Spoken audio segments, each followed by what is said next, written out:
obviously skating out there today. Is he going to be ready to go? He's a possibility for tomorrow if he gets through today. Okay. Yeah. How about Logan? No Still not update. skating. Yeah. No update on Logan. You guys have a really fun, exciting game that ends in a disappointing way for you guys. Then you bounced back really well. Just what did you think of that 24-hour stretch for your team? It was all right. I thought we played pretty good. Except, like, excluding the second period in mini. We just they turned it up a notch with the intensity of the game, and it took us a while to get there. And then we had a really good third and bounced back in the third. But second period probably cost us the opportunity to get 2 points out of that. We still had it at the end, but shootout, and we end up dropping a point there. So, but guys responded really well in the home game. I thought that was a really good, solid, complete game from our group.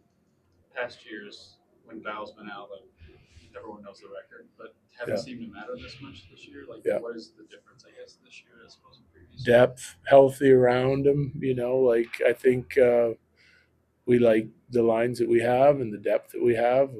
Back end's been solid and healthy, and goalie's been playing good. So I think it's a little bit of everything, but overall, I think it's health and the depth of our team. The team defense, the numbers are way off the charts, and you guys do have that depth. But like, is there in your eyes more of a buy-in or commitment even from the guys that have played 80 games every year for the last 3-4 years? Yeah, at this point in the year, for sure. Yeah, I think we came out of the training camp understanding how important it is and digging in that area earlier. So, like, I think we've gotten there every year, but the buy-in now it's just more like late season buy-in right out of the gate.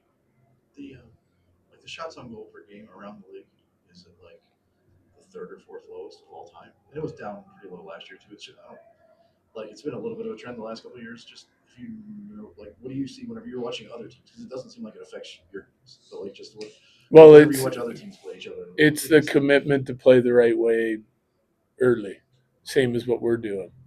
So you got to earn your scoring chances, and you're trying to keep the other team from getting theirs. And I just think it's probably a little bit to do with right now. Look at the standings and how important all the games are. Like, there's no easy teams to play against now. All the teams that we're rebuilding and like coming up with all their young kids, they've all taken steps in the right direction. They've all filled in around them. With the flat caps, so the parity within the league is tight.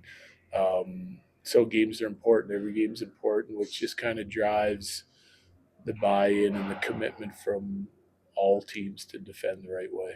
Why do you and Carolina still have over 33 a game? Everybody else is like 30 or more.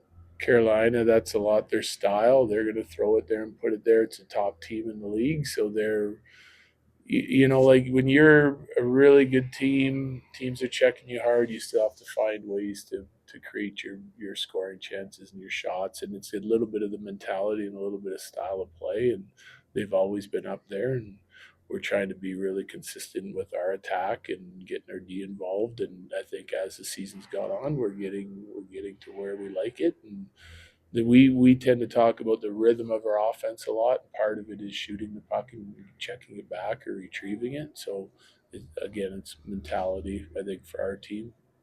Every game's important. Scott was just saying how it's become a 2-goalie league. You have to have 2 guys that can go.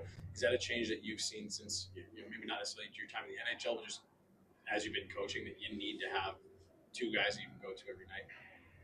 I think we've discussed this a lot. I have some mixed feelings on it, to be honest with you, but there's not that many Patrick Roy's, Brodeurs, Fures, like guys that, played every game the whole year.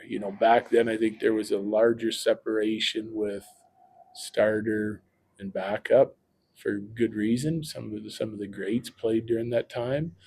So now it's just sort of the mentality: rest is a weapon, playing, managing a guy's load, and I don't think you're seeing the separation, of say that era anyway, of starters, his ability and to win hockey games is way up here, and the backup not as much. So I think it's more balanced. The way teams are built is more balanced, and coaching and management see the value in like having rest as well. Same with all our players.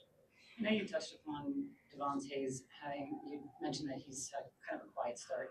He gets his first goal, and I know you talked about it after the game, but what is the importance of him, not showing up on the score sheet, not focusing on production, obviously, but his part, his role on the team? Well, he's one of the top defenders in the league, so hands down for me, one of the top defenders in the league. So immediately, it's important. His puck moving is always on, and his ability to transition the puck is always on. He's a great passer, sees the ice, he's intelligent. It's like him just actually joining and helping create a little more offense is what, to me, has had a little bit of a slow start. So I mean, he's important whether he does it or not. I just think that there's situations that he can continue to jump up and be part of the rush attack and help us on the offensive side, and not just focus on D because he has that ability. A few weeks ago, some of the players had their kids on the ice with them, and that was the first that I'd seen it. It's a really wholesome and fun thing, really fun practice today. Yeah. Is there something of a vibe shift from one year to the next? Well, yeah, when you're winning, like we're winning, there's always a vibe shift. Guys feel good about it. It's what you're trying to build every year. It's just, I think there's stresses involved in this game from player side of it. Their production, how the team's doing, how they're feeling about their role in the team, and it changes every year. And there's no cure to that except attitude and winning hockey games. So, I mean, we've been able to do that. Attitudes have been right from the start of the year, and we've been able to win and get the,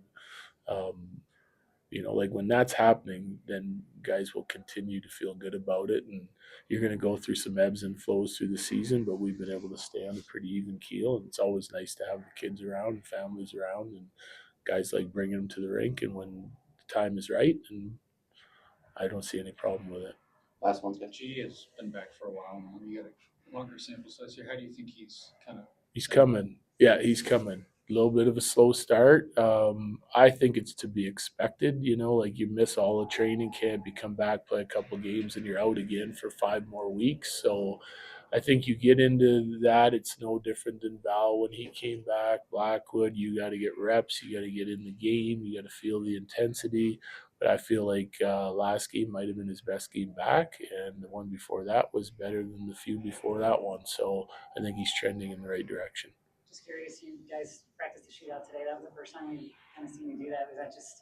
Yeah, we've done it a couple times this year, but I think just with a practice like that, they were having fun playing some small area games and also get a look and get some practice and for our shooters, for our goalies, and also get a look at some other guys that you don't see all the time and see what they got.